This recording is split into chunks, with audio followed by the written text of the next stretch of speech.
In this video, we will be demonstrating the pros of cold bonding versus welding. We attached two brackets to a tank. One was attached to the tank via welding and the other via cold bonding. Before we began, we marked out the perimeter of the brackets. For the welded bracket, we prepared the surface area outside the perimeter since welding is done at the edges. We then proceeded to weld the bracket. As you can see in this video, the tank lining started burning as soon as we began welding.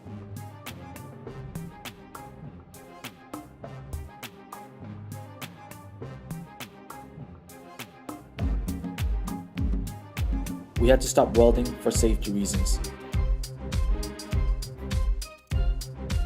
For the cold bonding application, we prepared the area inside the marked perimeter since bonding is done on the whole surface of a bracket.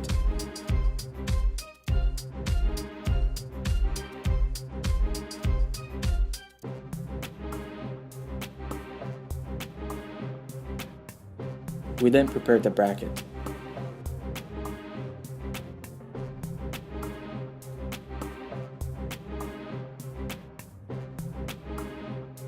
Next, we masked off the application area. We proceeded to clean the area to remove any loose particles. We then mixed our bonding material, which in this case was Belzona 1212.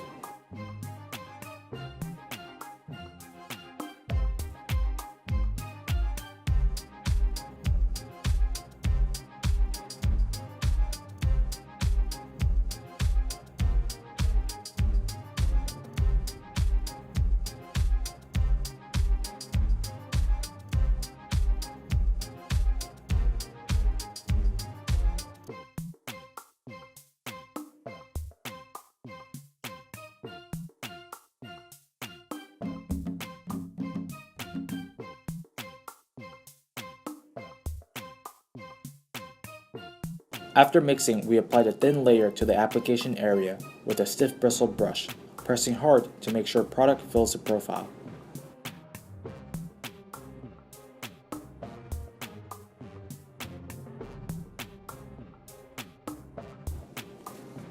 We then applied a thin layer of the product to the bracket surface, and more product was applied to build a central peak. We proceeded to attach the bracket to the tank by pressing it with force onto the application area, making sure the product squeezed out of the sides. We cleaned the excess product off the edges of the bracket. We took temperature readings via thermal imaging, as you can see in this video. A maximum of 80 degrees Fahrenheit was reached, which is safe for both the tank lining and content. And removed the masking tape to finish the application. Cold bonding is a more practical and safer choice.